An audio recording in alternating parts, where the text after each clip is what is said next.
आज हम चैप्टर 1 का सबसे इम्पोर्टेंट टॉपिक करने वाले हैं विच इज मोल कंसेप्ट। सबसे पहले ये समझते हैं कि मोल होता क्या है। मान लेते हैं कि मेरे पास 12 पेंसिल्स हैं, तो मैं इसको क्या बोलूंगी? I will say 1 dozen pencils, 1 दर्जन पेंसिल्स। आपने सुना होगा दर्जन के बारे में। मेरे पास 12 बनानास हैं तो हम बोलेंगे 1 डजन बनानास। और अगर मेरे पास 12 नोटबुक्स हैं तब भी हम बोलेंगे 1 डजन नोटबुक्स। अब सोचो कि हम इसको डायरेक्टली 12 भी तो बोल सकते हैं, फिर हमने डजन क्यों बनाया? इसका रीजन सिंपल है, ताकि काउंटिंग इजी हो सके। अब बार बार 12 आइटम्स को बोलने की जगह हम एक शॉर्ट नाम दे देते हैं विच इज डजन। इसी तरह से अगर हम बोलेंगे 100 ईयर्स, इसका मतलब होता है 1 सेंचुरी, 1 सेंचुरी। 1000 ग्राम्स, उसको हम क्या बोलते हैं? 1 किलोग्राम्स। इसी तरह से हमने बड़ी काउंटिंग को इजी बनाने के लिए यूनिट्स बनाए हैं। अब केमिस्ट्री में क्या प्रॉब्लम होती है? अब केमिस्ट्री में क्या होता है कि हम एटम्स और मॉलिक्यूल्स की बात करते हैं, लेकिन एटम्स इतने छोटे होते हैं कि उन्हें आंखों से देख भी नहीं सकते। मान लीजिए मेरे पास एक ग्लास वाटर है, ओके, तो उस ग्लास में कितने वाटर मॉलिक्यूल्स होंगे? 100, 1000, 1 लाख, 1 करोड़? बिल्कुल नहीं, उससे भी बहुत ज्यादा। इतने ज्यादा कि उनको एक एक करके काउंट करना प्रैक्टिकल पॉसिबल ही नहीं है। इसी प्रॉब्लम को सॉल्व करने के लिए साइंटिस्ट ने एक स्पेशल काउंटिंग यूनिट बनाया जिसका नाम है मोल। अब मोल होता क्या? बड़े ध्यान से सुनिए। बहुत सारे बच्चे यही गलती करते हैं। मोल कोई सब्सटेंस नहीं है, मोल कोई केमिकल नहीं है, मोल कोई एटम भी नहीं है। मोल सिर्फ एक काउंटिंग यूनिट है। जैसे डजन का मतलब 12 होता है, वैसे ही 6.022 into 10 raised to power 23, इसका मतलब होता है 1 मोल। अब सबसे इम्पोर्टेंट क्वेश्चन, स्टूडेंट्स मैक्सिमम ये पूछते हैं कि ये नंबर इतना अजीब सा क्यों है? Why exactly 6.022 into 10 raised to power 23? 6 lakh क्यों नहीं है? 6 करोड़ क्यों नहीं है? अब 10 raised to power 20 क्यों नहीं है? 10 raised to power 25 क्यों नहीं है? It's a very good question. अब इससे पीछे एक स्टोरी है। साइंटिस्ट ने ये बैठकर ये डिसाइड नहीं किया कि भाई आज चलो 6.022 into 10 raised to power 23 को हम मोल मान लेते हैं। ये एक रैंडम नंबर नहीं है, ये एक्सपेरिमेंट से आया है। साइंटिस्ट को एक्चुअली एक स्टैंडर्ड रेफरेंस चाहिए था। उन्होंने कार्बन 12 को स्टैंडर्ड माना। फिर उन्होंने क्या किया? कि 12 ग्राम कार्बन 12 में कितने एटम्स हो सकते हैं।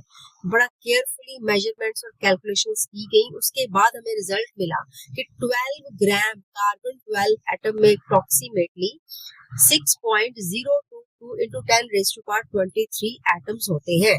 तो 12 ग्राम कार्बन 12 एटम में approximately 6.022 into 10 raised to power 23 atoms होते हैं। तब साइंटिस्ट ने कहा कि परफेक्ट, अब जितने पार्टिकल्स इस क्वांटिटी में है उसी को हम एक मोल कहेंगे। यानी पहले एक्सपेरिमेंट हुआ, फिर नंबर मिला, फिर मोल डिफाइन हुआ। इसीलिए 6.022 into 10 raised to power 23 कोई लकी नंबर नहीं है, ये एक्सपेरिमेंटली डिटरमिन्ड नंबर है और इसी को ही हम एवोगैड्रोस नंबर भी कहते हैं। Avogadro's number.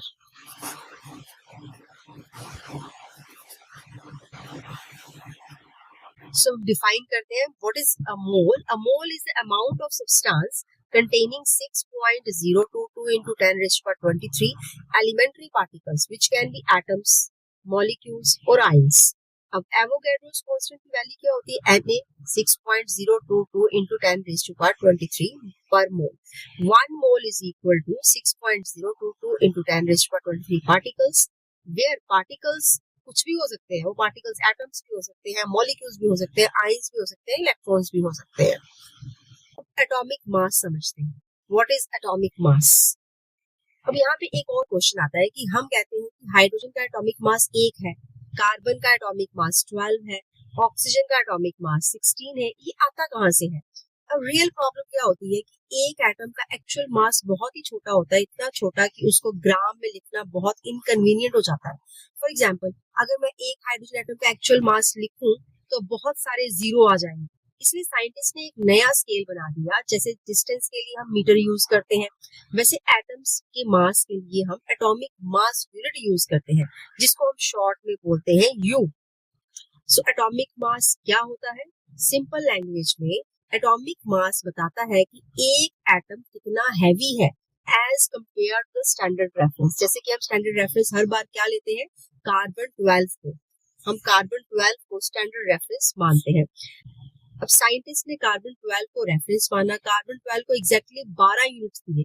उसके कंपैरिजन में अब हाइड्रोजन का मास अप्रोक्सीमेटली 1 यूनिट आया, ऑक्सीजन का मास आया 16 यूनिट्स, नाइट्रोजन का आया 14, कार्बन का आया 12। इसीलिए हम बोलते हैं कि हाइड्रोजन का एटॉमिक मास 1 यूनिट है, कार्बन का एटॉमिक मास 12 यूनिट है, नाइट्रोजन का 14, ऑक्सीजन का 16, सोडियम का 23, मैग्नीशियम का 24, क्लोरीन का 35.5, कैल्शियम का 40।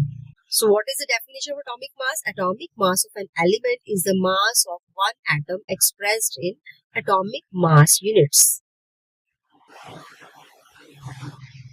अब मॉलिक्यूलर मास क्या होता है? What is next topic is molecular मास। अब मॉलिक्यूलर मास समझते हैं। अब मॉलिक्यूल एक एटम से नहीं बनता है, कई एटम्स मिलकर मॉलिक्यूल बनाते हैं। तो मॉलिक्यूल का मास हम कैसे निकालेंगे? इट्स वेरी सिंपल, जितने एटम्स हैं उनके एटॉमिक मासेस को हम ऐड कर लेंगे। So what is molecular mass? Sum of the atomic masses of all the atoms present in a molecule is called the molecular mass. For example water. अब water का formula क्या होता है? H2O। अब यहाँ पे 2 हाइड्रोजन एटम है, एक ऑक्सीजन एटम है। तो हाइड्रोजन का एटॉमिक मास कितना हमने लास्ट टेबल में किया था? It was 1। ऑक्सीजन का एटॉमिक मास कितना होता है? 16। अब हाइड्रोजन के 2 है, तो हम 2 को मल्टीप्लाई करेंगे 1 के साथ और ऐड कर देंगे इसमें 16, तो हमारे पास टोटल बन जाएगा 18U, यानी वाटर का मॉलिक्यूलर मास है 18। नेक्स्ट हम एग्जांपल लेते हैं कार्बन डाइऑक्साइड। यहाँ CO2, मतलब कार्बन का 1 है, ऑक्सीजन के 2 एटम्स हैं, तो कार्बन का एटॉमिक मास कितना होता है? 12, ऑक्सीजन का होता है 16, 2 एटम्स है ऑक्सीजन के, 16 को मल्टीप्लाई करेंगे 2, दोनों को ऐड कर देंगे तो हमारे पास कितना आ जाएगा? 44 यूनिट्स। नेक्स्ट एग्जांपल ले सकते हैं हम एमोनिया।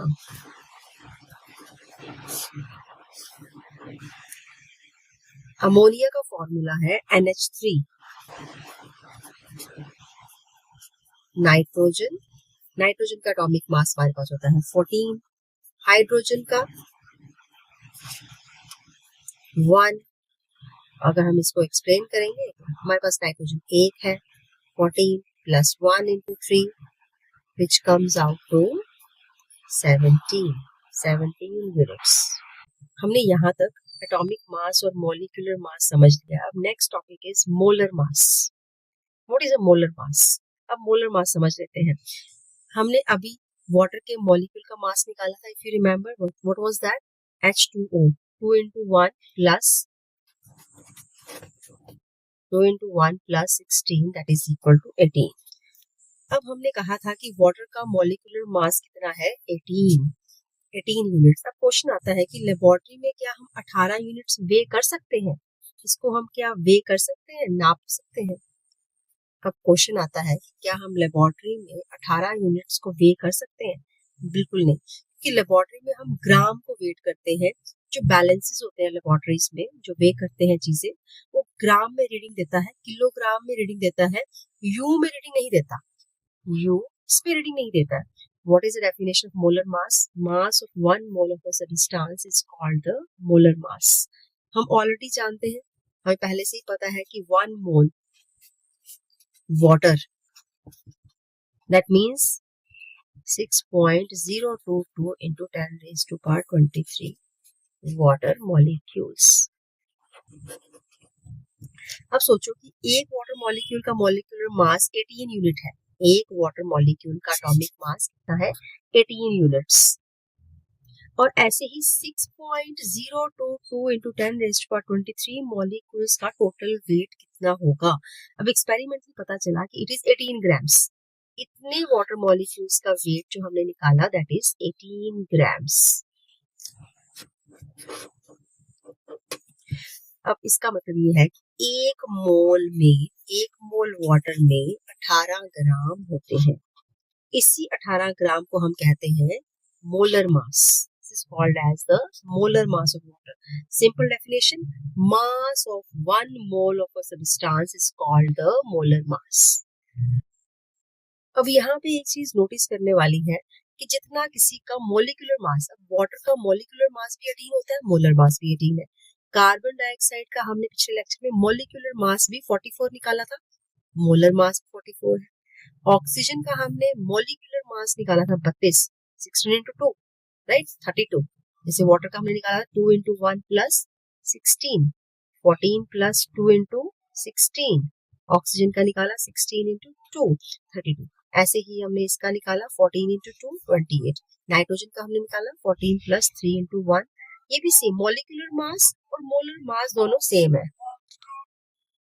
सिर्फ मॉलिक्यूलर मास की न्यूमेरिकल वैल्यू ही मोलर मास की न्यूमेरिकल वैल्यू होती है, सिर्फ यूनिट चेंज होता है। मॉलिक्यूलर मास में यूनिट होता है U और मोलर मास में हम क्या यूनिट यूज करते हैं, ग्राम पर मोल। Thank you.